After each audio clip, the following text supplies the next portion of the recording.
This week, we'll review the new Footloose. Plus, Michael Shannon in Take Shelter. And Roger reviews The Big Year, starring Owen Wilson, Steve Martin, and Jack Black. You bought me drinks and got what you wanted. Really? You don't want to know.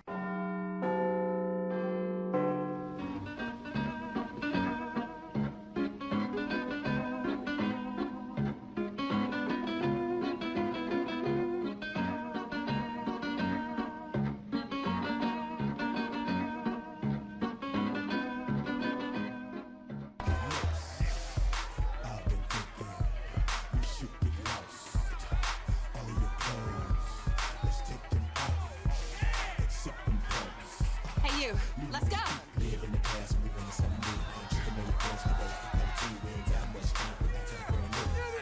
No, we're not back in the 80s, but that is a scene from the new Footloose.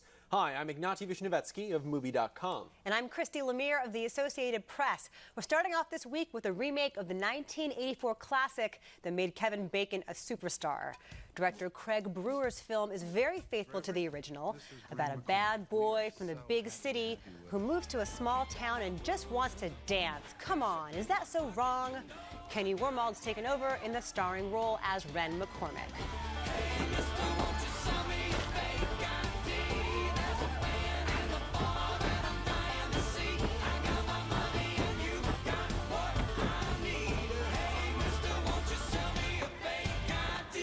But Ren also makes the mistake of falling for the preacher's daughter in this insular town, who's a rebel child herself. She's played by Dancing with the Stars alum Julianne Hough. It's Ariel, right? It's Ariel. Ariel. Very good. But since tragedy struck a few years back, no one's allowed to party or dance or have fun in any way. The town's preacher, played by Dennis Quaid, helps make sure of that. Attention, attention. Ariel Moore, will you please come up to the front of the line? Your daddy is here for you. Now, I have to admit that as a child of the 80s, I was appalled at the very idea of a Footloose remake. But then I saw the movie. And Brewer, who also directed Hustle and Flow and Black Snake Moan, has improved on the original just by putting his own aesthetic stamp on it. It's dirtier, grittier, sexier, steamier, but still a lot of fun. Wormald is primarily a dancer, and the fact that he's an unknown, as Bacon was, lets us project all our expectations onto him. But the real surprise here is Hough, who is beautiful and confident, but also holds her own in the more dramatic moments. I had a blast. Thumbs up from me. I'm not sure we saw the same movie. The movie I saw was completely inert. Because you hate fun and laughter No, and I dance? love fun. I love dance. More than anything, I love dance. And guess what? Dance is it's about rhythm, and it's about movement, and it's about space, which this film does not have any sense of whatsoever. It's about expression, which is the whole point of why dance matters in this film. It's about expressing yourself. The dance here expresses nothing. I think the dance sequences, I'm sure there was some great choreography and some great dancing that went into this movie. You don't see any of it. Actually, a lot of the choreography is the same as in the original. The whole angry dance scene in the warehouse is very faithful to the original. But it's so muddled. And the thing is that, you know, Brewer, I'll give him credit for one thing. He's very good at handling the Southern setting. And I feel like this movie is actually much more interesting when nothing is going on, when the characters are just hanging out and talking, than it is when things are supposed to happen. Because the moment there is supposed to be a fight, or you know, there's a car chase at one point, or a dance, it all falls apart because he doesn't really have any expressive, you know, qualities to his style that he Kenny needs to bring doesn't? those. No, Brewer. I think those sequences are so muddled. They fall apart. There's a lot more going on here. I mean, it's not as earnest as the original, but it still has the same sense of liveliness and energy. The liveliness and energy were the last two words I would describe this film with. You found Footloose, all the singing, all the dancing, all the excitement of youthful rebellion. You found that boring? I would have rather just watched the character. Yeah, well, yes. I mean, you hardly even see it because it's so. He just has this relentless cutting that makes essentially abstracts to the point where it just doesn't make sense anymore. All right, our next film, unlike Footloose, is one of the most intriguing movies I've seen in a while. It's called Take Shelter, and it stars Michael Shannon as Curtis, an Ohio construction worker who begins having nightmares and visions about an impending apocalyptic thunderstorm.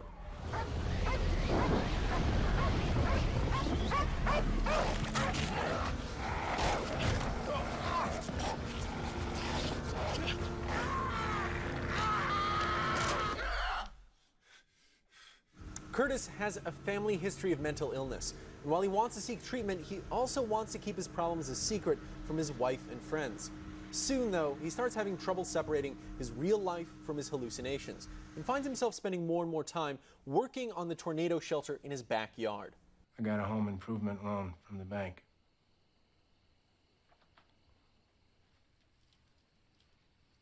How could you do that without talking to me? You know the expenses we have coming up. You want to waste money on a stupid tornado shelter? I'm doing it for us. I know you don't understand. You're right, I don't understand! Take Shelter was written and directed by Jeff Nichols, a young filmmaker whose first film, Shotgun Stories, also starred Michael Shannon. The role of Curtis in this film is a perfect fit for Shannon's intense and slightly unhinged screen persona. Whether you look at Take Shelter as a family drama or as a psychological horror film, and it works equally well as both, this is intelligent, deeply felt filmmaking of the kind that I frankly wouldn't mind seeing more of. I mean, this is a big thumbs up from me. Huge thumbs up from me as well. We will agree on this one. It is shot so beautifully. The first thing you notice are the skies. And they're either huge and blue and vast, or they're really dark and ominous, but they're so expressive and they pretend so much. Michael Shannon, I agree, is excellent here, and this is an excellent fit for all of that kind of coiled, kind of mysterious something that's going on. It's danger, it's rage, it's something going on. Yeah, there's always something slightly off about Shannon. You know, like, he's just a little bit too tall, he talks just a little bit too slowly, you know, one of his eyes is just slightly pointing in a different direction. And because of that, he always fits very awkwardly into the pattern of other films, and sometimes that can be used to really great effect. But here he feels like a real person all the time. He's like a stoic, hardworking, middle-class, Midwestern guy. And yet, there is this subconscious thing that's going on. And you know these are dreams. You know he's going to wake up. He knows that they're dreams as well. But when we're watching them, they are so vivid and so beautifully detailed and so intense that we are as startled watching them as he is when he wakes up. And just as he knows that they're dreams, he still has a hard time letting go of them. And the film, I think, is very attuned to his mindset. But at the same time, there's nothing really ostentatious about it. It's, in fact, at least to me, it's an often very reserved-looking film.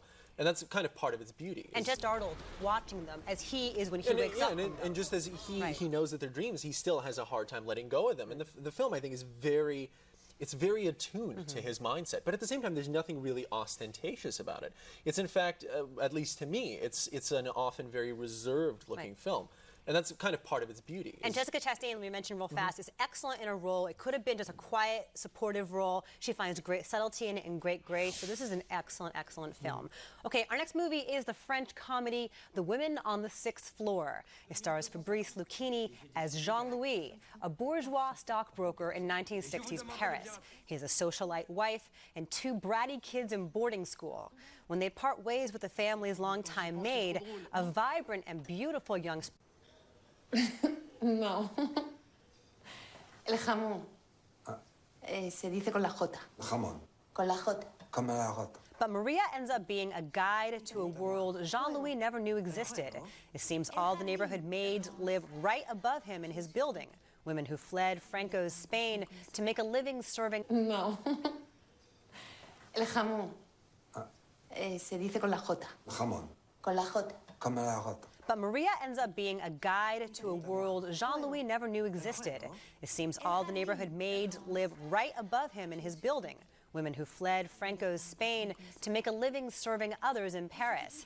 And they're having a way better time in cramped quarters than he ever does in his cushy abode. Bonjour, mesdames. Comment ça au 6e étage? Avec les bonnes espagnols. Le patron doit rester chez le patron. C'est la première fois que j'ai une chambre à moi. Si vous saviez ce que je me sens libre. Yes, this reverse version of upstairs, downstairs is obvious and often hokey in its sentiment. It spells out emotions that I would have rather seen left implied. But I laughed a lot, and a lot of that has to do with Lucchini's performance. He finds the absurdity in being a fish out of water, but also the grace in enjoying a new way of living and finding out who he is on his own for the first time. It's sweet and harmless and crowd-pleasing, and I'd give it a thumbs up.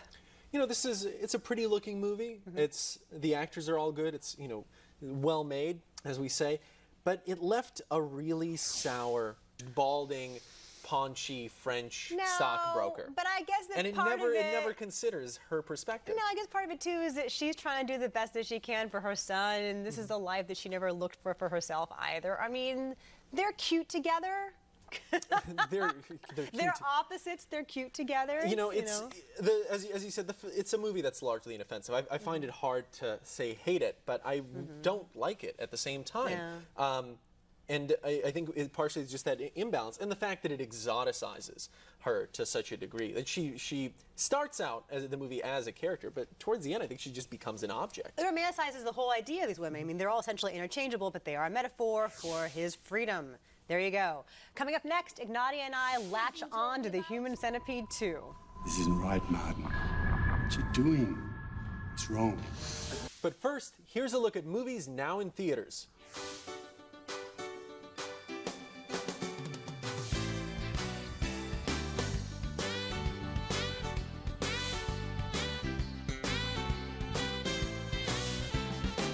The big year has some big stars, Owen Wilson, Steve Martin, and Jack Black, but does it deliver the goods? Let's go to Roger's office for his review.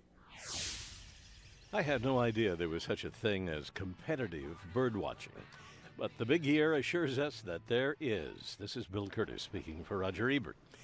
An annual award goes to the birder who sees the most different species in a year. Would you believe the winning score was above 700? How many? 715. Wow, welcome to the 700 Club, kid. That is rarefied air. Of course, it's this old timer we got to worry about. What's your number? You don't want to know. I do. Scare me. How about 730? Really? All right, have a good day.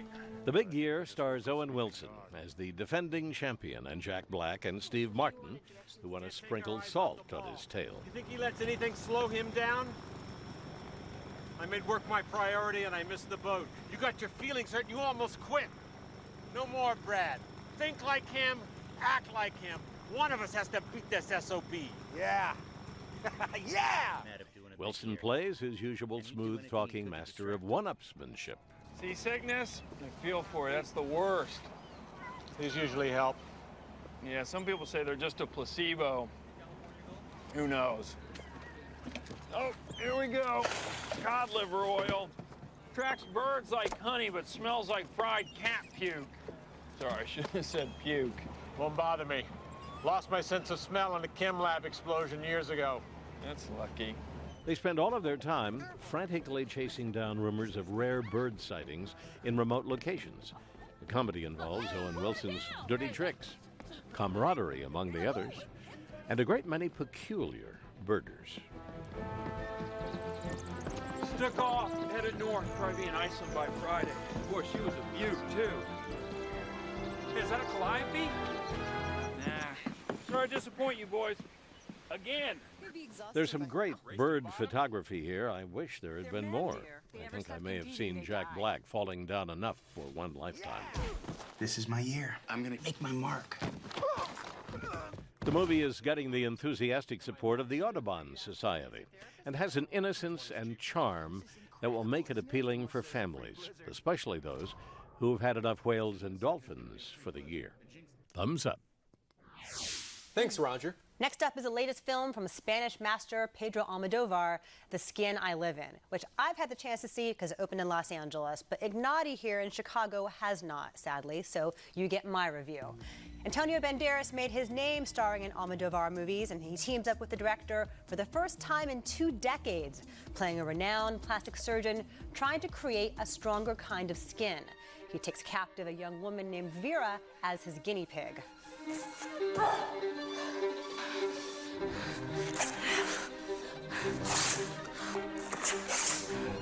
Almodovar frequently uses flashbacks to flesh out, if you will, his characters' stories. One of these follows a fateful encounter between the doctor's teenage daughter and a young man she meets at a party.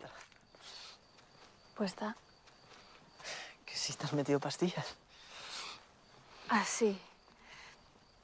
Cipralex 20. 100 miligramos de Prax. 2 gramos de tranquimacin. Bueno, Reinol ya no tomo.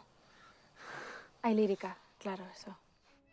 Back in the present day, the doctor's test subject, played by the beautiful Elena Anaya, eventually surrenders and learns to embrace her new life. Soy tuya. Estoy hecha a tu medida. Y acabas de decirme que te gusto. He dicho eso. Sé que me miras. The Skin I Live In takes an awfully long time to set up all the tortured histories and intertwined relationships that are the basis for the film's big, shocking climax. By the time that comes, this feels almost like a parody of an Almodovar movie, with its melodramatic tone and themes of gender, identity, sex, and revenge. It's shot beautifully and features impeccable production design, but it might almost be too pristine visually, even as it feels messy from a narrative standpoint. A rare miss from Almodovar. Thumbs down from me. What happens when the director of Larry the Cable Guy, Health Inspector, and the producer of Battlefield Earth team up to make a feel-good movie starring Kevin Spacey as a disgraced infomercial personality? The answer to that long-burning question is our next film, the deeply eccentric and deeply wrong-headed father of invention. You really think that you can come in here and you can compliment her eggs, and that makes up for the fact that you've been MIA for the better part of her life? Baby, can we not get into the whole MIA thing right now, okay? Do you need a bike? Because if you do, you could totally borrow mine. Donna, it's okay. He doesn't need your bike. Spacey wears a variety of fake mustaches and hairpieces, none of them convincing, as Robert Axel, a former billionaire inventor trying to reconnect with his daughter after spending 8 years in prison. I'm not really what you call an inventor, so to speak. It's more, the term is fabricator. You mean liar? Actually, according to Noah Webster, liar is the fourth definition of fabricator. I can't believe you remember that.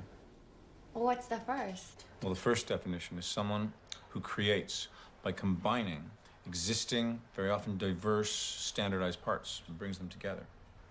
That's what I do. Keep telling yourself that, Bob. Though it's got a few good ideas going for it, Father of Invention doesn't seem to know what kind of movie it wants to be. Spacey's character invents all kinds of contraptions that combine unrelated objects. Similarly, Father of Invention is a movie that combines two unrelated genres, satire and schmaltz. Neither ends up working. This is a pretty big thumbs down from me. Yeah, me too. And the big problem is that you have Kevin Spacey in this very snarky, smarmy role, which only calls to mind how much better he has been in that same kind of snarky, smarmy role when it's well written. If you look at something like American Beauty, you know, he can do this very, very well. And the writing is just not there. This movie is an absolute mess. It's at odds with itself. It's a train wreck, essentially. I mean, you know, it's like these tear-jerking moments, and then people get kicked in the groin. And there are these kind of undercurrents also that that only make it worse. There's a certain homophobia to this film. The whole thing with the Heather Graham character. That treats Heather Graham's lesbian character. She's gay as a device, right? Yeah. She's not a real person. Well, everything in this film is something as a device, as a plot device. And then the whole thing with him and his daughter, played by Camilla Bell, is supposed to be the heart of the film, right? He wants to rehabilitate himself and create one last great invention to win her back. He's lost her trust. She's not fleshed out at all. And well, so you no don't one care is fleshed about out. Not her. even Spacey is fleshed Right. out. We don't even believe that he's rehabilitated or that he's gotten better. I mean, and that's actually just one flaw out of many. I mean, this is. And the whole Virginia Madsen character, she plays his ex-wife. She's just bitter and shrill and spent all his money. There's a lot of misogyny going on in this movie. It's just weird yeah. all around. Speaking of weird, next up, we're going to talk about The Human Centipede 2. No, really, we are. This is the sequel to the infamous horror film from last year. And whether or not you saw it, you surely know what it was about. And I am not making this up when I tell you about it. A mad scientist abducts 3 people and stitches them together, one person's mouth to another person's bottom, to form one long digestive tract. This time, a creepy, sweaty parking garage attendant named Martin is obsessed with the original film and watches it all day. From A to B and B to C. Connected. The pedicellate grafts to the chin-cheek incisions. From A to B. But Martin doesn't just watch the movie, he wants to recreate it. And 3 people aren't enough. He wants to make a human centipede with 12 people. His targets include the unsuspecting fools who leave their cars with him, his neighbors, and even one of the stars of the original film. It's all one big in-joke. God damn it! It's a film! You even sent me to film! Director Tom Six pushes the limits we only thought he'd push to the maximum the first time. But at least the original Human Centipede had some artistic merit. It was shot beautifully. It was original. And there was an elegance to the simplicity of the storytelling. It was suspenseful with none of the gratuitous violence that marks today's so-called torture porn. Here, everything is gratuitous. And because there are so many more victims, the whole exercise just grows repetitive and boring. Thumbs down from me. This is, in some ways, easier to admire than it is to enjoy. What do you admire about it? Well, look, okay, I'll tell you this. Here's the thing about the first Human Centipede, right? It's a movie whose central concept is so outrageous that there is no way the film can actually do it justice. You know, the idea is so disgusting. And the film doesn't even try. You know, it's all it has to do is just have that scene of the doctor explaining what a human centipede is. The thing about this film is that it is actually more disgusting than the idea of, or it tries to be more disgusting, more outrageous than this idea of a 12-person human centipede.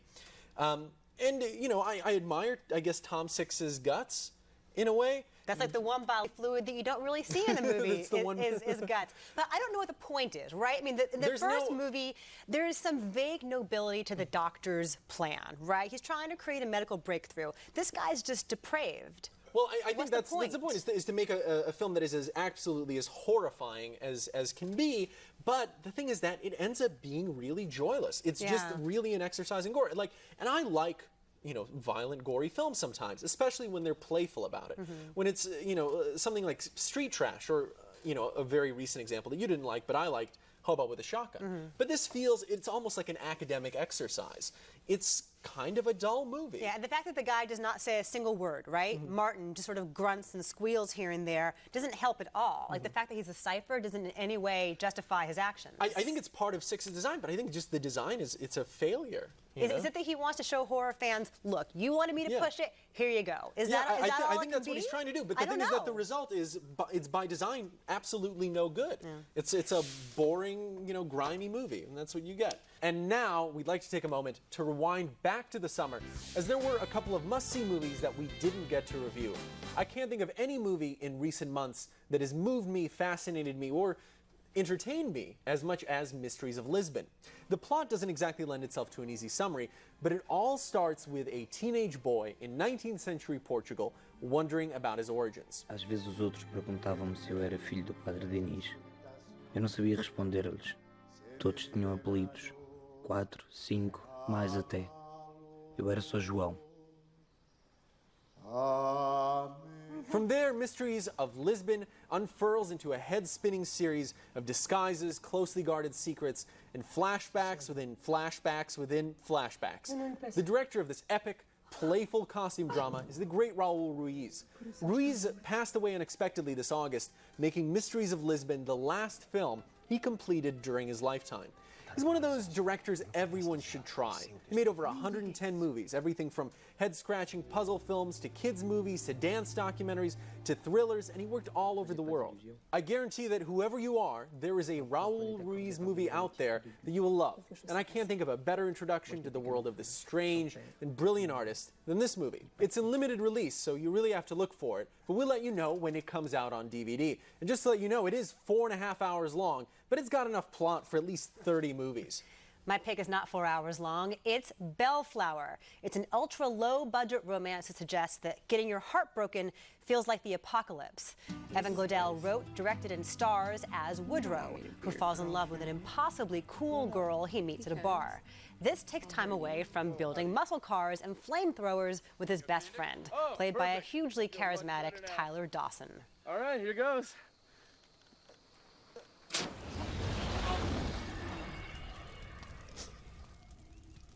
But Bellflower subtly morphs right before your eyes, from a sweet, idyllic love affair into something disturbingly dark and violent. Subtle isn't a word you would apply often here, but the film's brazenness is part of its lure. Glodell even built the camera he used to shoot Bellflower, which allows for an oversaturation of colors that vividly reflects his character's extremes. We begin to wonder what's real and what's imagined as the film reaches its explosive conclusion. Bellflower is only Glodell's first feature. He's an exciting, original new voice. I cannot wait to see more from him. It opened in August, it's expanding to more cities, and it'll be out on DVD November 15th. So let's recap the movies we've reviewed on this week's show. We split on Footloose. My thumb is down, Christy's is up. 2 big thumbs up for Take Shelter. We split on Women on the Sixth Floor. My thumb is down, Christy's is up. 2 thumbs down for Father of Invention. 2 more thumbs down for The Human Centipede 2. Roger is up on The Big Year. Christy is down on The Skin I Live In. That's it for this week. Join us next week for more new reviews, including Kevin Spacey in Margin Call. So you're selling something that you know has no value. Don't forget that you can join us anytime online at ebertpresents.com and on our Facebook page, Ebert Presents at the Movies. Until then, the balcony is closed. Planes, Trains, and Automobiles is a screwball comedy starring Steve Martin and John Candy, and this is John Candy's best work in a long time. This is a very funny movie. It's also heartwarming because of the relationship that eventually develops between these 2 completely opposite people. I give Planes, Trains, and Automobiles 3.5 stars. Good holiday entertainment. I'm Roger Ebert.